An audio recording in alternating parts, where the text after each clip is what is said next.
Ayan, hello! Happy Sunday! Ayan, magtatanim tayo ng maraming alagbati guys kasi ang dami ulit ng mga buto. So, malapit nang uminit kaya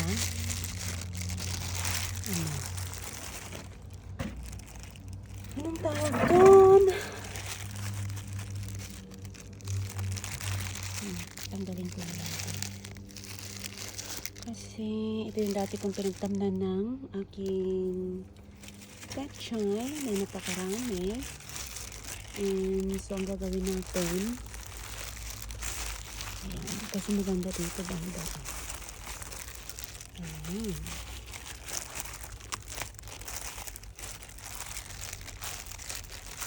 Ayan, tatanggalin natin ito. Ayan. And then itatanim natin hanggang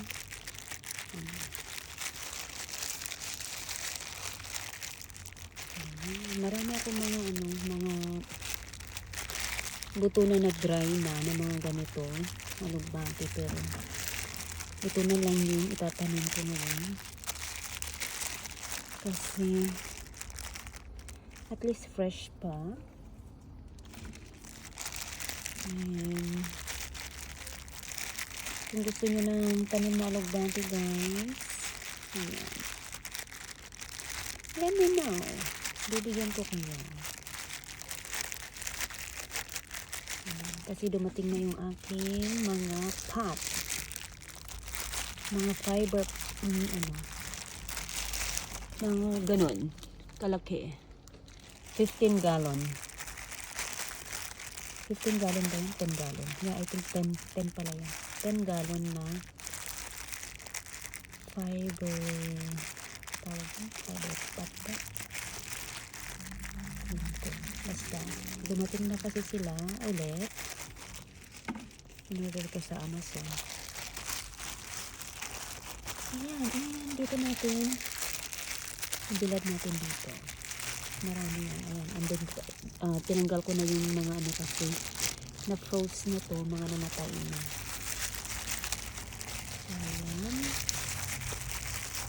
Since ayaw ni Vashti na lumabas, kasi kasuhin ko na lang yung garden ko. So, at least ang dami kong nalinis today.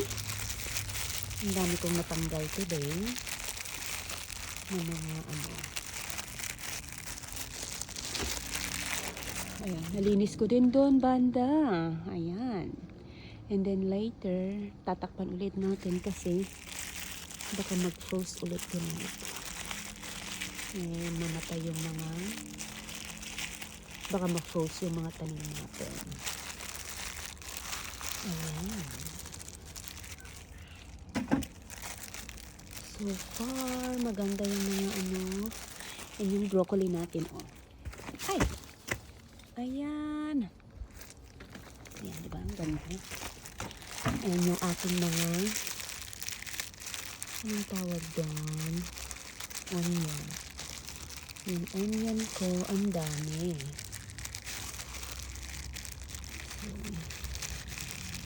Ganito lang yung ginagawa kong nagtatanim ng buto ng alugbati kasi yung yung tangkay, sabi nila pwede daw itanim yung tangkay. Pero hindi ko kayang magpatubo ng tangkay guys. Ayan. So marami pang gagawin. Ayan. Mahirap magtrabahong may cellphone. So kasi, kaya marami ang nilagay ko dito kasi gagawin ko, patutubuin ko lahat sila dito and then pag pwede na siyang i-transfer. I-transfer ko na yung iba. And kung gustong humingi yung iba. Ayan.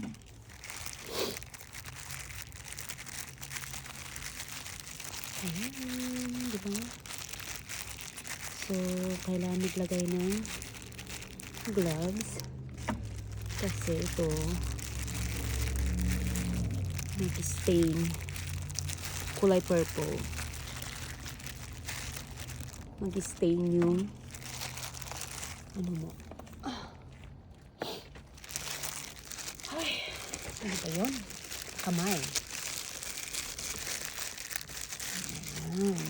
So, saka natin i-spread. And then, tatakpan natin yan. Ayan. Meron din akong tinanim din sa isang pot din na ganito. So, pero wag mo na ngayon. I think kasi ito is testing lang kasi masyadong malamig baka hindi pa tumubo. So, tignan ulit natin next month. After 2 weeks, tignan natin ito kung tutubo siya. Kasi kung hindi pa rin tutubo, magpatubo ulit tayo. Good thing, marami tayong bunga. Ang dami pang, ito yung fresh siya, maraming bunga. Galing pa din sa aking alugbati. Yung iba nag-froze na, kagaya nito. Pero marami pa rin bunga siya.